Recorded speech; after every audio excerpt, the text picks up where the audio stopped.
Chris Palmer stood in the docking bay of Station Epsilon 7 and watched as dozens of alien species moved around him with purpose and precision that spoke of military training.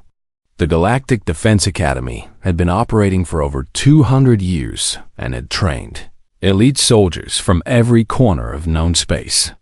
Yet Chris was the first human to ever walk through its doors. The station itself was massive. A gleaming structure of silver and blue metals that rotated slowly in the darkness of space. And through the large viewport windows, Chris could see dozens of ships coming and going, while trainees in various uniforms marched in formation across the visible decks. Earth had only joined the Galactic Council 18 months ago, after finally developing faster-than-light travel that met the minimum technology requirements. And the Council had been cautious about integrating humanity into their military systems. Chris adjusted his duffel bag on his shoulder and made his way toward the registration desk where a tall crystalline being was processing arrivals. The being's name tag identified it as Administrator Quilks Anid. Regarded Chris with what might have been curiosity, though it was hard to tell with a species whose face was made of shifting geometric patterns. Name and homeworld, Quilks said, its voice chiming like glass bells. Chris Palmer. Earth. He responded clearly. Quilks's patterns shifted into what Chris assumed was surprise, and the administrator checked its datapad twice before looking back at him. You are the human trainee. We were told to expect you, though many of the instructors believed it was an administrative error. Why would they think that? Chris asked. Keeping his tone polite and neutral, Earth is classified as a Class 9 death world in our database, Quilks explained while processing Chris's credentials. And most species assume this classification is a mistake because beings from such worlds rarely develop advanced civilization. And those that do typically lack the physical constitution for military service. Chris nodded slowly, understanding the prejudice he was walking into. Earth's high gravity, aggressive wildlife, extreme weather patterns, and oxygen-rich atmosphere made it one of the more hostile planets in the known galaxy. Yet humans had not only survived, but thrived there for hundreds of thousands of years. I assure you. I'm ready for the training, Chris said with a slight smile. Quilks handed him a datapad with his barracks assignment and schedule. You are in Barracks 7, Section D, and your bunkmates are already there, so you should introduce yourself quickly because orientation begins in 2 hours.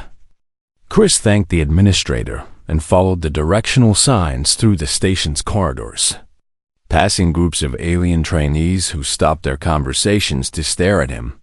He heard whispers in various languages, some translated by his earpiece and others remaining incomprehensible. But the tone was universally skeptical when he reached Barracks 7. Section D. He found 3 aliens already unpacking their gear. The first was a tall, muscular creature with blue-gray skin and 4 arms that Chris recognized as a Dravanian from the orientation materials he had studied on the journey here. The second was a smaller being covered in sleek purple fur with large golden eyes that marked it as a Pelthian. And the third was something Chris had never seen before, with segmented armor plating and multiple sensor stalks. The 4-armed Dravanian looked up first, and its eyes narrowed. A human. They actually sent a human to the academy. I'm Chris Palmer, he said, extending his hand in the traditional human greeting before remembering that many species didn't share this custom. The Pelthian approached with interest. Its ears perked forward. I am Zara, and this is Court. It gestured to the Dravanian. And that is Brooks from the Sector 9 colonies. Pleased to meet you all, Chris said, while moving to the only unclaimed bunk cord, crossed all 4 arms, and leaned against the wall. How did a human even make it here?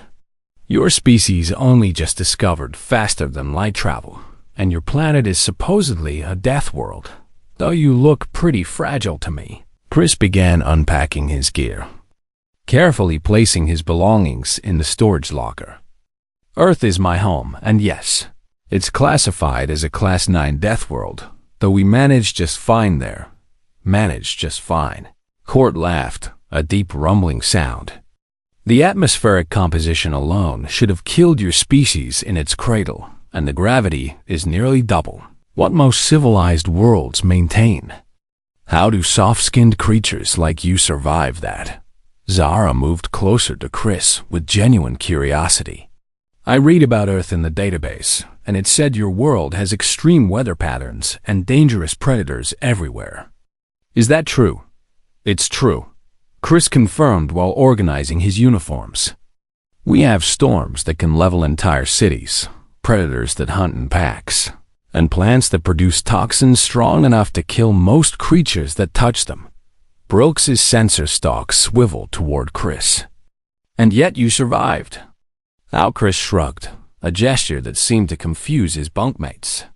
Humans are adaptable, and we've learned to work with our environment instead of against it. We build structures that can withstand the storms. We developed weapons and strategies to deal with predators. And we learned which plants to avoid and which ones we could use for medicine or food. Court snorted dismissively. That all sounds impressive until you face real military challenges, and I give you 1 week before you wash out of this program. The Academy doesn't care about your survival stories from home. They care about whether you can handle combat situations against actual threats. Before Chris could respond, a loud chime echoed through the barracks, and a voice announced that all new trainees should report to the main auditorium for orientation. The 4 bunkmates grabbed their datapads and headed out into the corridor where streams of diverse alien species were all moving in the same direction.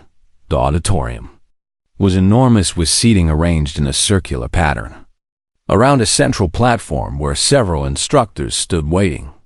Chris found a seat between Zara and another trainee who appeared to be made entirely of crystallized minerals. And he watched as hundreds of beings filled the space with a cacophony of different languages and communication methods. A tall figure stepped onto the central platform and the room fell silent immediately. The being was clearly a Krillian with its distinctive ridged skull and powerful build. And its uniform displayed numerous medals and rank insignia that spoke of extensive combat experience. I am Instructor Vexter, and I have trained soldiers from 60 different species.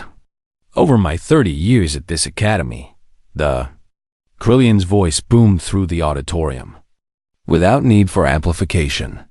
You are here because your governments believe you have potential to become elite warriors who can defend your worlds and maintain peace throughout the galaxy. Vexter began pacing around the platform, his eyes scanning the assembled trainees.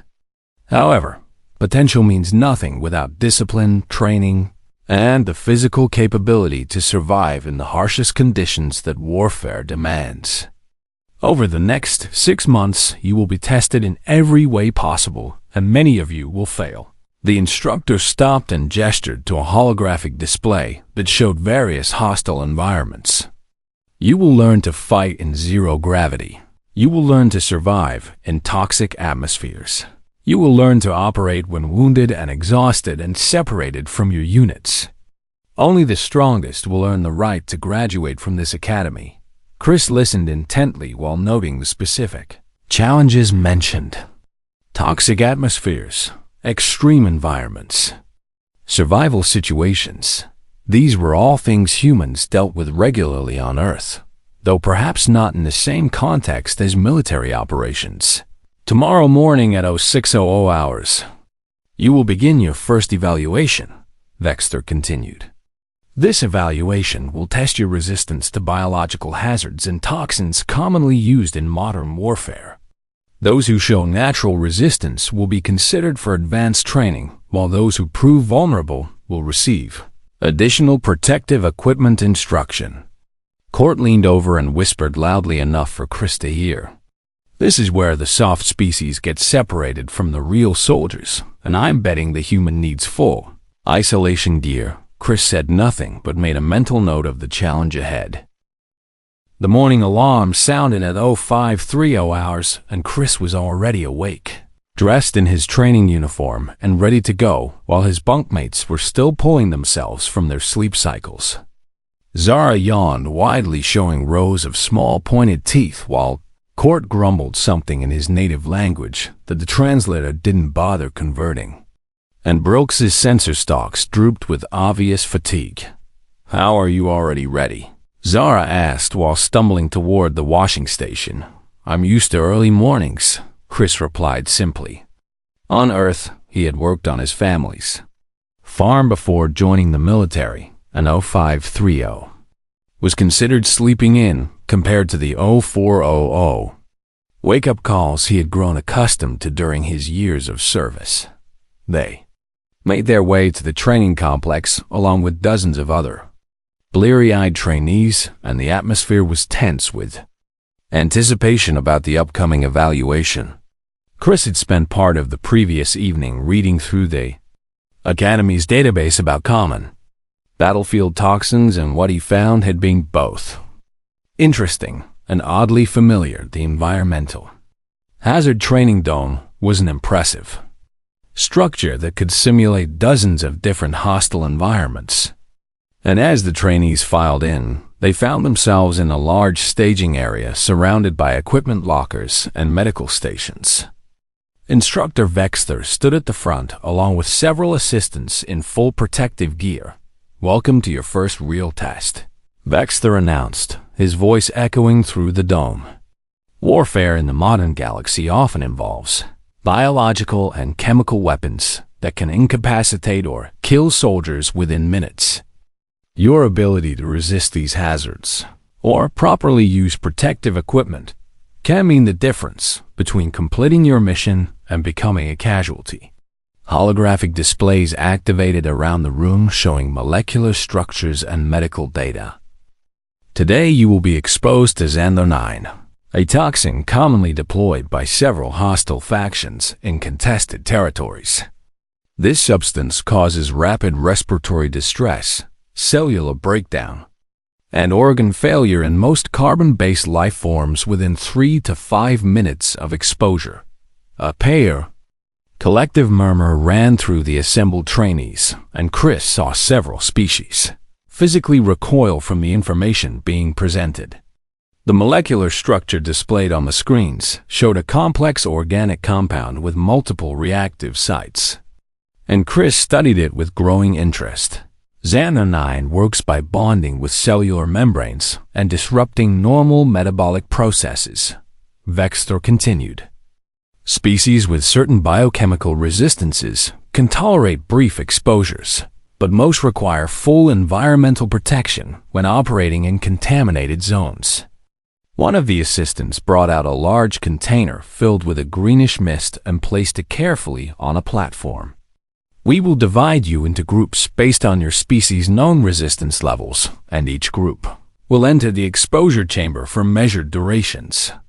Your vital signs will be monitored continuously, and anyone showing signs of distress will be extracted immediately." The instructors began calling out species names and directing trainees into different groups. The Dravanians and several other heavily built species were placed in the high-resistance group. The Pelthians and similar mid-sized species went into the moderate resistance group, and smaller and more delicate-appearing species were assigned to the low resistance category. When Vexter got to Chris's name, he paused and checked his datapad twice. "Palmer, you're human, correct?" "Yes, sir," Chris responded. "According to our database, humans require full environmental isolation for exposure to Xandar 9, Vexter said while gesturing to the extreme vulnerability group. "Your species' biochemistry is classified as primitive and highly susceptible to most standard military-grade toxins." Chris joined the extreme vulnerability group, along with 3 other species that looked even more fragile than humans appeared. Court caught his eye from across the room and made an exaggerated gesture of someone choking. Clearly mocking what he expected to happen, Zara moved closer to Chris with concern evident in her large golden eyes. "Will you be okay?" The extreme vulnerability group usually needs the most protection. I'll be fine, Chris assured her, though he kept his expression neutral. He had noticed something about the Xander 9 molecular structure that the instructors hadn't mentioned, and he was curious to see if his suspicion was correct. The testing began with the high-resistance group entering the chamber first. The Dravenians and their fellow hardy species wore only basic breathing apparatus and spent 5 full minutes in the toxic atmosphere while their vital signs remained stable. Cord emerged looking smug and flexed all 4 arms as if he had accomplished something remarkable. The moderate resistance group went next with more extensive protective gear and shorter exposure times. And Zara came out looking a bit shaken but otherwise unharmed. The low-resistance group required full environmental suits and could only manage 30 seconds before showing signs of cellular stress. Finally, it was time for the extreme vulnerability group, and the instructors began suiting Chris up in what looked like a complete isolation system with triple-filtered breathing apparatus, full body coverage, and separate air supply. The other trainees in his group received similar equipment, though theirs was calibrated for their specific physiologies. This is standard protocol for species that lack natural resistance, one assistant explained, while checking Chris's suit seals. The chamber exposure will be brief, no more than 15 seconds, and we'll be monitoring your vitals constantly, so don't try to be heroic. Chris nodded and stepped toward the chamber entrance. Through the transparent walls, he could see the greenish mist of Xander 9 swirling in artificial air currents, and the other trainees were gathered at the observation windows to watch. Vexter stood at the control panel with his hand hovering over the emergency extraction button. Palmer, you may enter when ready, and remember that this is not a competition, so signal immediately if you feel any discomfort. Chris walked into the chamber and the door sealed behind him with a hiss of pressurizing locks. The greenish mist surrounded him, and he could hear his own breathing echoing inside the helmet of his protective suit. And for a long moment he just stood there while the instructors monitored their instruments. Then Chris did something that made every being in the observation area freeze in shock. He reached up and unlatched his helmet. Alarm klaxons immediately blared throughout the facility, and Vexter's eyes went wide with horror as he saw the human deliberately remove his protective headgear in the middle of a toxic environment. Palmer, what are you doing? Put your helmet back on immediately. But Chris didn't put the helmet back on. Instead, he took a slow, deliberate breath of the Xander 9 saturated air in his lungs, filled with the greenish mist that was supposed to cause rapid respiratory distress and cellular breakdown. The monitoring equipment showed Chris's vital signs, and they were completely normal. No elevated heart rate, no respiratory distress, no cellular damage indicators. Nothing that suggested his body was reacting to the toxin at all. Chris took another breath, and then he started laughing, a sound that echoed through the chamber's communication system and reached every stunned observer. You'd call that poison, he said between laughs. We have plants on Earth that produce worse than this. My grandmother grows them in her garden. Vexter's hand slammed down on the emergency extraction protocol, but Chris was already walking toward the exit on his own power. The chamber door opened and he stepped out into the staging area, while every eye in the dome was fixed on him with expressions ranging from shock to disbelief. That's impossible, one of the medical assistants said while checking the monitoring equipment. The readings must be wrong, but the equipment wasn't wrong, and when they ran immediate medical scans on Chris, they found 0 cellular damage, 0 respiratory impact, and 0 trace of the toxin affecting his system in any way. His body had simply filtered it out as if it were nothing more than mildly unpleasant. Aircord stood with his mouth hanging open and all 4 arms had gone slack with shock. Zara's ears were flat against her head in confusion, and even the normally composed instructor, Vexter, looked like someone had just rewritten everything. He knew about biology. Chris set his helmet down on a nearby bench and looked at the molecular structure still displayed on the holographic screens. Xander 9 is basically a combination of capsaicin analogs and urushiol derivatives with some sulfur compounds mixed in, he explained calmly. On Earth, we call substances like this irritants, and they're produced by common plants that grow wild in most temperate regions. Capsaicin. Vexter repeated slowly as if the word itself was alien. What is capsaicin? It's the compound that makes peppers spicy, Chris said. Humans eat it for fun. The medical bay of station. Epsilon 7 was designed to handle injuries and ailments from dozens of different species. But Dr. Naleth had never seen anything quite like this.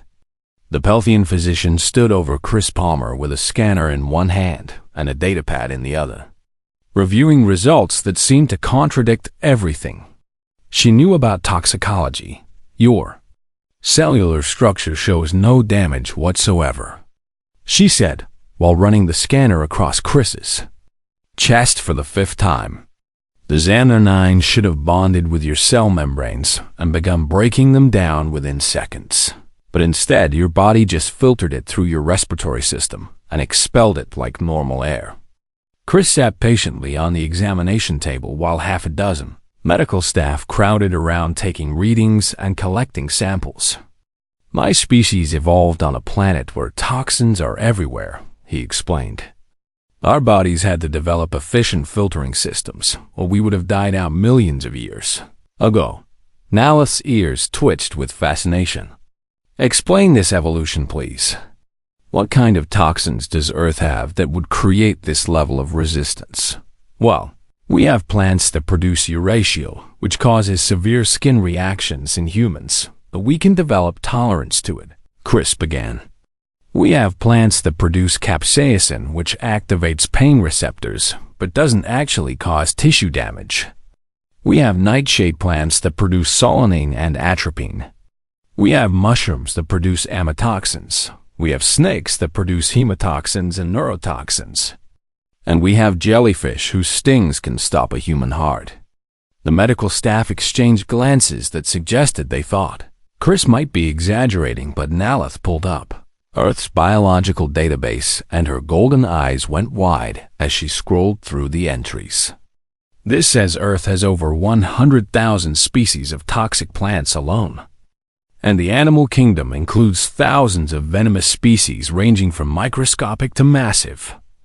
How does any complex life survive on this world? We adapt, Chris said simply. Human children are taught from a young age which plants to avoid touching and which animals to stay away from. Our immune systems are constantly fighting off bacterial and viral infections that would be lethal to species from cleaner worlds. And our livers and kidneys process toxins as a normal daily function. One of the assistants brought up a holographic display showing the human digestive system. I'm looking at your species' metabolic processes, and this is remarkable. Your liver alone has multiple enzyme pathways dedicated to breaking down foreign compounds. And your kidneys can filter substances that would crystallize in most species' systems. That's because humans eat a lot of different things, Chris explained. We're omnivores, which means we consume both plant and animal matter. And many of the plants we eat contain mild toxins that we've learned to process. Coffee has caffeine, which is actually a natural pesticide. Chocolate has theobromine, which is toxic to many earth animals. And we ferment foods with bacteria that would be considered dangerous contaminants in most galactic food preparation. Naleth sat down heavily in a chair. You're telling me that humans regularly consume substances that other species would classify as poisons. If you want to call them poisons, then yes, Chris nodded. We also drink alcohol, which is literally a toxin that our bodies have to process. And some humans build up tolerances to it by drinking it regularly. Instructor Vexter had been standing quietly in the corner of the medical bay, listening to this exchange. And now he stepped forward with his arms crossed. "Dr. Nalith, what does this mean for Palmer's classification? If humans have this level of natural resistance, then the database entry calling them vulnerable to toxins is clearly wrong. The database entry is completely wrong," Nalith confirmed while reviewing her scans. "Based on what I'm seeing, humans should be classified as highly resistant to most organic toxins and moderately resistant to synthetic compounds. Their biochemistry is built for survival in a toxic environment."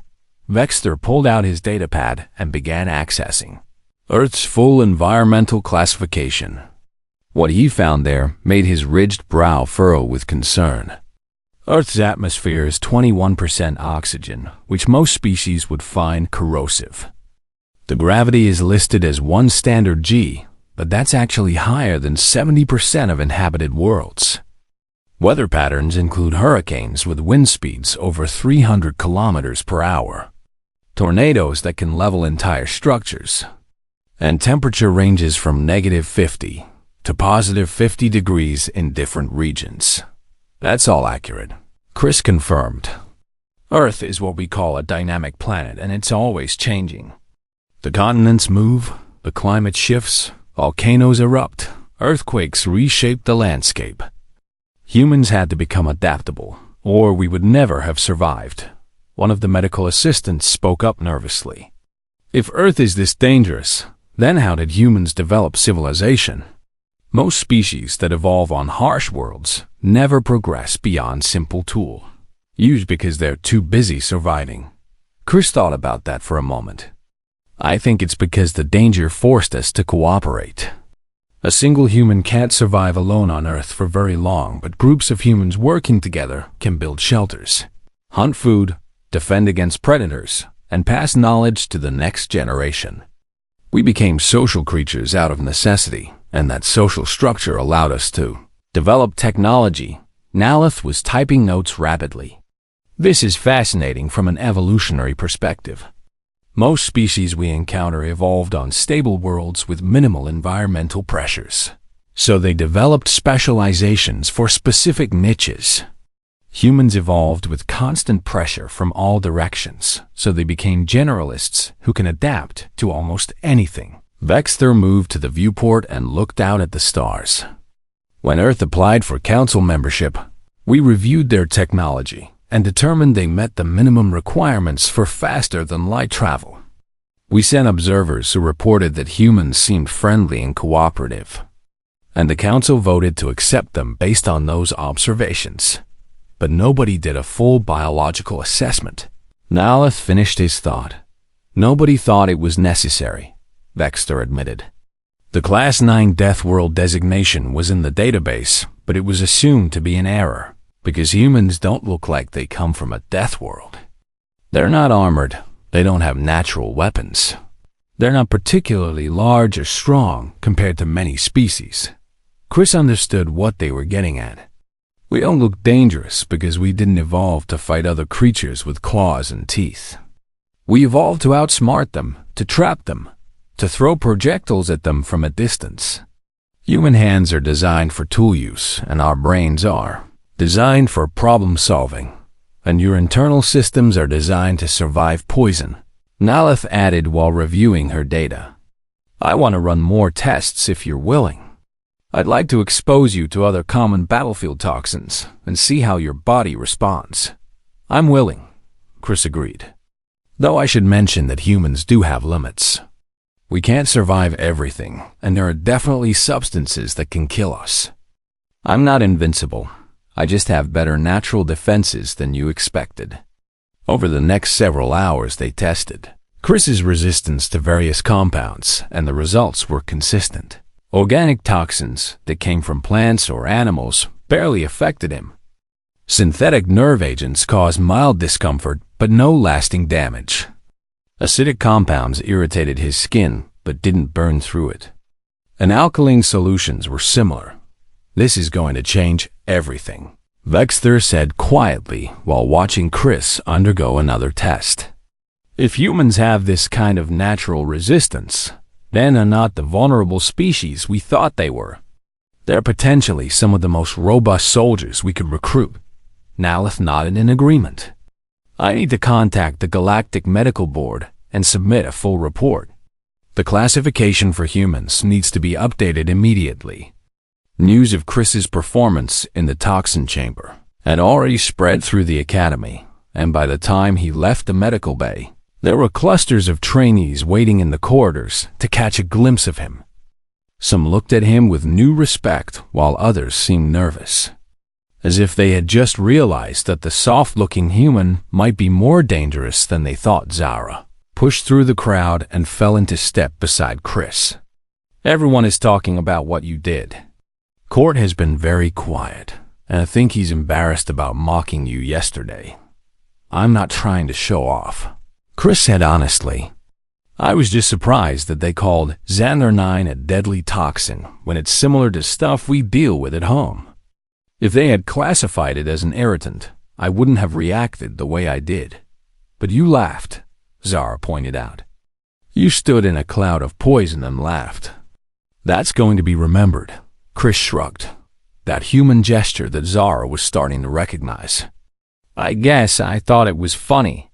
They were treating it like this terrible weapon, and to me, it just smelled like a really intense garden. The emergency meeting of the Academy's senior staff convened in the command center where holographic displays showed data streaming in from multiple sources. Commandant General Thrace stood at the head of the table, his Krillian features set in an expression of deep contemplation while his instructors and department heads reviewed the reports from Chris. Palmer's medical evaluation. Let me make sure I understand this correctly, Thrace said, his voice carrying the weight of authority earned through decades of military service. We classified humans as vulnerable to toxins based on incomplete data, and now we've discovered that they may be among the most resistant species in the entire galaxy. Dr. Nalith projected her findings onto the central display. That's essentially correct, sir. Human biochemistry evolved in an environment where toxic exposure was constant and unavoidable, so their bodies developed multiple redundant systems for filtering and neutralizing harmful compounds. Their liver alone has enzyme pathways that I've never seen in any other species. Show me Earth's actual environmental classification.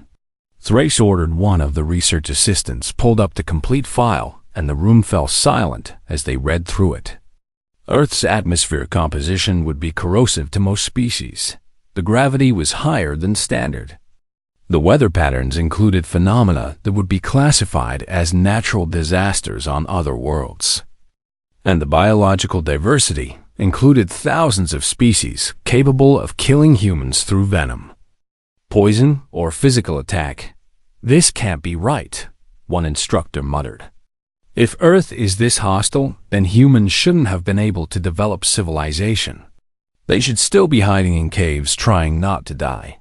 Yet they developed not only civilization but advanced technology, Thrace pointed out. They went from basic agriculture to faster-than-light travel in roughly 10,000 years, which is faster than most species manage. What does that tell us? Instructor Vexter, who had been present for Chris's evaluation, spoke up. It tells us that we've been judging species based on appearance and superficial observations. We saw that humans are soft-skinned and assumed they were fragile. But we failed to consider what it takes to survive on a Class 9 death world. The question now is, what do we do with this information? Thrace said while pacing around the table. We have one human trainee currently in the program, and based on preliminary reports, he's exceeded expectations in the toxin resistance evaluation. How do we adjust our training protocols to account for human capabilities? Nalith brought up comparative data on the screens. I recommend we reclassify humans from the extreme vulnerability category to the high resistance category for organic toxins. For synthetic compounds, they should be classified as moderate resistance. We should also note that their physical endurance may be higher than expected given their adaptation to high gravity and variable atmospheric conditions. What about their other capabilities? Another instructor asked. Do we know anything about human combat abilities, strategic thinking, or technological aptitude? Vexter consulted his datapad. According to the initial assessments, Chris Palmer served in Earth's military for 6 years before applying to the Academy. His records show proficiency in multiple weapon systems, leadership experience, and commendations for performance under pressure. His academic scores indicate above-average intelligence and problem-solving ability. So we have a species that's resistant to toxins, adapted to harsh conditions, and capable of strategic thinking, Thrace summarized. Why weren't we informed of this when Earth joined the Council? The research assistant who had pulled up Earth's file looked uncomfortable. The initial survey team that visited Earth spent most of their time in climate-controlled human cities where the environment was artificially regulated. They noted that humans seemed friendly and cooperative, but they didn't conduct extensive biological testing. The Class 9 Death World designation was already in the database from an earlier automated survey. But the team assumed it was an error because the humans they met didn't seem particularly hardy. Thrace's expression hardened. In other words, we made assumptions based on limited contact and didn't verify our data. This is exactly the kind of mistake that gets soldiers killed in the field. We should contact the Galactic Council and recommend a full reassessment of human capabilities, Naleth suggested. Other institutions may be making the same mistake we did. Agreed, Thrace said. But first, I want to see what else Palmer can do. Vexter, I want you to put him through the complete hazardous environment test series. Let's find out exactly what humans can handle. Over the next week, Chris found himself subjected to an increasingly intense series of evaluations that pushed the boundaries of what the Academy considered survivable. He was exposed to extreme temperatures, and his body adapted, within minutes through sweating or shivering to regulate his core temperature. He was placed in high-pressure environments, and his cardiovascular system compensated without difficulty. He was given physical endurance tests and outlasted species that were larger and more muscular. The other trainees watched these tests with growing amazement, and the mockery that had greeted Chris's arrival was replaced by cautious respect. Court approached him in the barracks one evening, and all four arms were held in a gesture that Chris had learned meant apology among Dravanians. I was wrong about you, Court said simply. I thought humans were weak because you don't look strong, but I didn't understand that strength comes in many forms. Your people survived on a world that would kill most of us within days, and that takes a different kind of strength. I appreciate that, Chris said while accepting the apology. I know I don't look like what you expect from a Death World species, but that's because humans didn't survive through being the biggest or strongest. We survived by being smart and adaptable and cooperative. Zara had become genuinely fascinated with human biology and peppered Chris with questions whenever she got the chance. Is it true that humans can eat foods that would poison other species? Some foods, yes, Chris confirmed. We eat peppers that contain capsaicin, even though it causes pain, because we've learned to enjoy the sensation. We ferment milk and grains to create new foods, even though the fermentation process involves bacteria. We consume caffeine and alcohol and other mild stimulants or depressants as part of our normal diet. That's incredible, Zara said with her ears perked forward. On my homeworld, we have very strict food safety protocols because Pelthians are sensitive to most contaminants. The idea of deliberately eating something that causes pain is completely alien to us. It's a cultural thing, Chris explained. Humans have a saying, what doesn't kill you makes you stronger. We actually practice a technique called Mithridatism, where we expose ourselves to small doses of toxins over time to build up immunity. Brilks's sensor stalk swiveled toward the conversation. You deliberately poison yourselves. And controlled amounts, yes, Chris said. It's an ancient practice, and while it doesn't work for every toxin, it can provide protection against some natural poisons. Some Earth leaders used to do this to protect themselves from assassination attempts. The news from the Academy's tests reached beyond the station, and within days, Chris was receiving communication requests from various military organizations throughout the galaxy. Some wanted to know if other humans shared his capabilities. Others wanted to discuss recruitment opportunities. And still others simply wanted to study human biology for scientific purposes, Instructor Vexter called Chris to his office, and the veteran soldier looked at him with an expression that might have been respect. "Palmer, I need to be honest with you. When I learned a human was joining this academy, I thought it was a mistake. I believed you would wash out within the first week, and I made no secret of that opinion." "I know, sir," Chris said calmly. "I was wrong," Vexter continued. "Not just wrong, but completely blind to what your species represents. Humans are survivors in the truest sense, and that makes you valuable soldiers. I'm recommending that Earth be contacted about sending more recruits to the Academy. With respect, sir, I think you should be careful about expectations," Chris said thoughtfully. "I'm not special among humans. Most people from Earth could do what I've done here, because we all grew up in the same environment.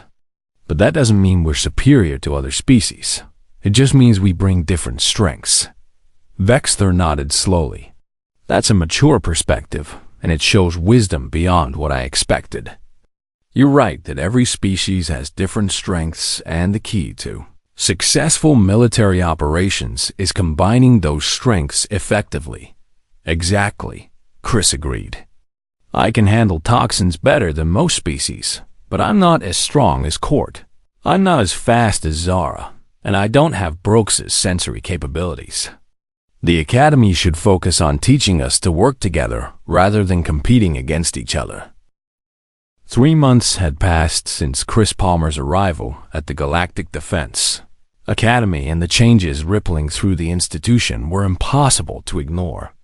The training protocols had been revised to account for the varying capabilities of different species. The database entries for Earth and humans had been completely rewritten with accurate information, and requests from other academies and military organizations to study human physiology were arriving daily. Chris stood in the environmental simulation dome alongside his training unit, which now consisted of Zara, Court, Brooks, and 3 other trainees from different species who had proven themselves capable during the initial evaluations. They were suited up for a combat scenario that would test their ability to work together in a hostile environment with limited resources and active threats. Instructor Vexter's voice came through their communication systems. "Your mission is to locate and extract a simulated intelligence asset from a compound controlled by hostile forces. The environment contains multiple hazards, including toxic gas in certain sectors, extreme temperature zones, and automated defense systems. You have 2 hours to complete the objective." The simulation began, and Chris's unit moved forward with practiced coordination. Over the past 3 months, they had learned each other's strengths and developed strategies that utilized those strengths effectively. And what had started as a collection of individual trainees had become a cohesive team when they encountered the first toxic gas sector. Chris moved forward without hesitation while the others hung back. "I'll scout ahead and mark the safe path," he said while pulling a portable scanner from his equipment belt. Zara monitored the tactical display. "We're reading high concentrations of Xanther 9 and 2 other compounds in that zone. Are you sure you can handle all 3 at once? Only one way to find out."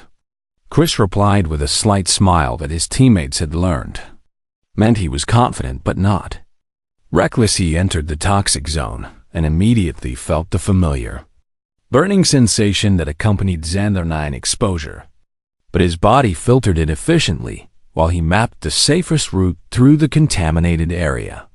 The other compounds caused some irritation, but nothing that exceeded his tolerance levels. And within 10 minutes, he had marked a path that the rest of the team could follow with minimal protective gear. "That's our human doing what he does best," Cord said with obvious pride in his voice. Over the months, the Dravenian had become one of Chris's strongest supporters and frequently defended humans when other trainees questioned their capabilities. The team moved through the marked path and reached the compound perimeter where automated defense systems immediately activated. This was where Brooks's sensor capabilities became crucial, as the multi-stalked alien could detect defense grid patterns and predict safe approach vectors. "Follow my lead and stay within 2 meters of my position," Brooks directed while navigating through the invisible sensor fields. They reached the compound entrance, where an extreme temperature zone protected the doorway. The temperature differential was severe enough that most species would suffer thermal shock just from attempting to cross the threshold. But Cord's Dravenian physiology included natural thermal regulation that made him ideal for this challenge. "I'll open the door from inside," Cord said while charging through the temperature barrier. His armored skin showed some stress from the exposure, but he accomplished the task and the door slid open to admit the rest of the team inside the compound. They found the simulated intelligence asset along with several automated combat drones that activated the moment they entered. This was where Zara's speed and agility became essential as she moved between cover positions while drawing the drone's fire. And Chris used the distraction to disable them with precise shots from his training weapon. Asset secured. One of the other team members reported while helping the simulation actor to their feet. "We need to get back to the extraction point in 45 minutes. The return journey tested their endurance and problem-solving abilities as the simulation threw new challenges at them. A collapsed tunnel forced them to find an alternate route. An unexpected chemical spill required Chris to identify safe passage through contaminated water. And a simulated injury to one team member meant they had to coordinate carrying that person while maintaining defensive positions. They reached the extraction point with 7 minutes to spare, and Vexter's voice came through their communications again. "Mission complete. Well executed, all of you. Report to the briefing room for evaluation." In the briefing room, Vexter reviewed their performance with detailed analysis of their decisions and teamwork. "You utilized each member's strengths appropriately and compensated for individual weaknesses through cooperation. Palmer, your ability to navigate toxic environments gave the team access to routes that would have been impassable for most units. Cord, your thermal resistance allowed you to accomplish tasks that would have required specialized equipment. Brooks, your sensor capabilities prevented multiple casualties from hidden defenses. Zara, your speed and agility created tactical opportunities that the team exploited effectively." The instructor paused and looked at each of them. "This is what the Academy is designed to teach. Not that one species is superior to another, but that diverse capabilities combined through teamwork create units that are stronger than any individual could be alone." After the briefing, Chris returned to his barracks and found a message waiting from Commandant General Thrace, requesting his presence in the command center. When he arrived, he found not only Thrace, but several high-ranking officers from different galactic military organizations, along with representatives from the Galactic Council. "Palmer, thank you for joining us," Thrace said formally. "These officers have been reviewing the data from your training evaluations, and they have some questions about human capabilities." One of the council representatives, a tall being with crystalline features, spoke first. "We've received reports that suggest humans possess significant resistance to toxic substances and harsh environments. Is this capability common among your species, or are you an exceptional individual?" Chris considered his answer carefully. "I'm not exceptional by human standards, ma'am. Most people from Earth could match or exceed my performance in the areas we've tested. We all grew up in the same environment and developed the same basic adaptations. The officers exchanged glances, and another spoke up. If that's accurate, then Earth represents a significant untapped resource for military recruitment. We're facing increasing threats from hostile factions who use chemical and biological weapons. And having soldiers who can operate in those conditions without extensive protective equipment would be a major advantage. I understand your interest, Chris said carefully. But I want to make something clear. Humans didn't evolve to be soldiers, and we're not naturally aggressive. We survived on Earth by learning to cooperate and work together. And that's the capability you should value most. Yes, we can handle toxins and harsh conditions, but our real strength is our ability to adapt and find solutions to problems. Thrace nodded approvingly. Well said. The Academy isn't looking to create weapons. We're looking to create defenders. Palmer has shown us that humans can excel in that role. Over the following weeks, news of the human trainee who laughed at poison spread throughout the galactic community. Some species were impressed, others were skeptical, and a few were concerned about what other surprises Earth might hold. But the overall impact was clear. Humanity's reputation was changing from newcomers who barely met the technology requirements to survivors from a death world with unexpected capabilities. Chris received letters from home and learned that Earth's government had been contacted about sending more recruits to the Academy. His younger brother had apparently applied immediately upon hearing the news. And several of Chris's former military colleagues were also considering the opportunity. Sarah found him reading these messages in the common area one evening. You must be proud. Your entire species is being recognized for their potential. I'm more relieved than proud, Chris admitted. When I came here, I was worried that I would confirm everyone's worst assumptions about humans. Instead, I got to show them that we're capable and reliable, and that's all I really wanted. You showed them much more than that, Zara said while sitting beside him. You showed them that assumptions based on appearance are dangerous. You showed them that survival takes many forms. And you showed them that even species from harsh worlds can be gentle and cooperative. Chris smiled at that. Those are nice words, but I'm just one person. The real test will be whether humans can maintain that reputation as more of us join the galactic community. I think you will, Zara said confidently. Because you're right that your real strength isn't your toxin resistance or your endurance. Your real strength is that you understand cooperation and you value working with others. That's what the galaxy needs. The final evaluation before graduation involved a comprehensive test of everything the trainees have learned over 6 months. Chris's unit performed exceptionally well and earned commendations from the instructing staff. And when the graduation ceremony arrived, the auditorium was filled with representatives from military organizations across the galaxy.